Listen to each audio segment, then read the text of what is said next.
વિધિ ભાભી આ ખજૂર ભંગારના ભારોબારની ધર્મપત્ની આ ખજૂરે એમની સાથે લવ મેરેજ કર્યા હતા। શું વિધિ ભાભી જોડે લવ મેરેજ કર્યા હતા મુંબઈમાં।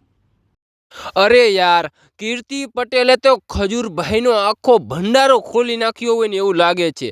હવે આપણે એકડે એકથી વાત કરવાના છીએ, તો તમે પણ આ વિડીયો પૂરેપૂરો જોઈજો। હવે આપણે વાત કરીએ ને તો કીર્તિ પટેલ હવે એમ કહે છે કે આ ખજૂરભાઈ પહેલાં એક ભાભી સાથે ચાલુ હતા, વિધિ ભાભી સાથે ચાલુ હતા। આ વિધિ ભાભી સાથે ખજૂરભાઈ લગ્ન પણ કર્યા હતા, લવ મેરેજ પણ કર્યા હતા। અને ખજૂરભાઈને વિધિ ભાભી સાથે લવ નહોતો, એમના જે વિધિ ભાભીના પૈસા છે ને એના સાથે પ્રેમ હતો આ ખજૂરભાઈને।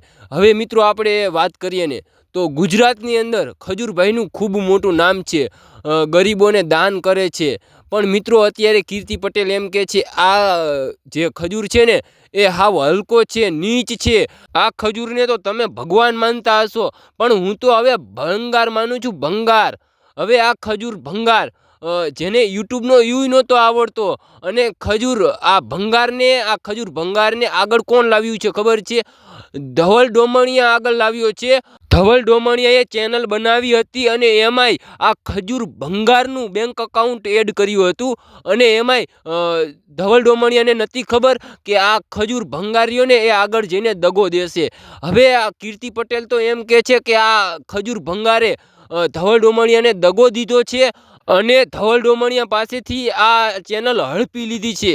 હવે એટલું જ નહીં, પણ આ ખજૂર ભંગારે સુરતની અંદર ચોરી પણ કરી છે, ચંપલ ચોરતો, પેટ્રોલ ચોરતો, લગ્ન પ્રસંગ હોય ને તો તેની અંદર ગિફ્ટો ચોરતો। આ ખજૂર ભંગારની સુરતની અંદર કંઈ વેલ્યુ જ નહોતી રહી, ખજૂર ભંગારને રાતોરાત સુરત મેકવું પડ્યું હતું।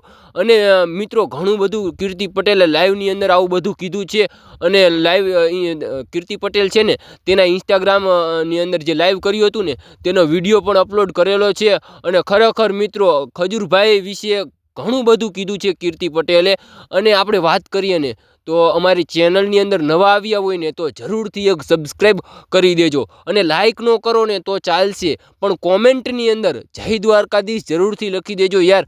જય દ્વારકાધીશ લખવામાં તમારું કાંઈ નથી લૂંટી જવાનું, અને જય દ્વારકાધીશ લખવામાં 1 મિનિટનો પણ સમય નથી લાગતો, તો કોમેન્ટની અંદર જય દ્વારકાધીશ જરૂરથી લખી દેજો। અને મિત્રો આપણે વાત કરીએ ને તો હવે કીર્તિ પટેલ પણ સાચી હોઈ શકે છે અને ખજૂરભાઈ પણ સાચા હોઈ શકે છે। આમાં હજી બીજું કાંઈ બહાર નથી આવ્યું। હવે આમાં કોણ સાચું છે અને કોણ ખોટું છે ને એ હજુ કાંઈ નથી જાણવા મળ્યું। પણ હવે કીર્તિ પટેલ એમ કહે છે હજી તો હું ભંડારો ખોલવાની છું, હવે ડેલી લાઈવ થશે અને વિડીયો પણ અપલોડ થશે, અને હવે તો તારી બધી પોલ હવે હું ખોલી નાખીશ। હવે કીર્તિ પટેલે આવું બધું લાઈવની અંદર કીધું છે, અને મિત્રો હવે આગળ પણ ખબર પડશે આપણાને કોણ સાચું છે અને કોણ ખોટું છે। તો મિત્રો આપણે પણ આ વિડીયો અહીંયા હવે પૂરો કરી બીજા ફરી એક નવા વિડીયો સાથે મળીશું, ત્યાં સુધી બધાને જય દ્વારકાધીશ।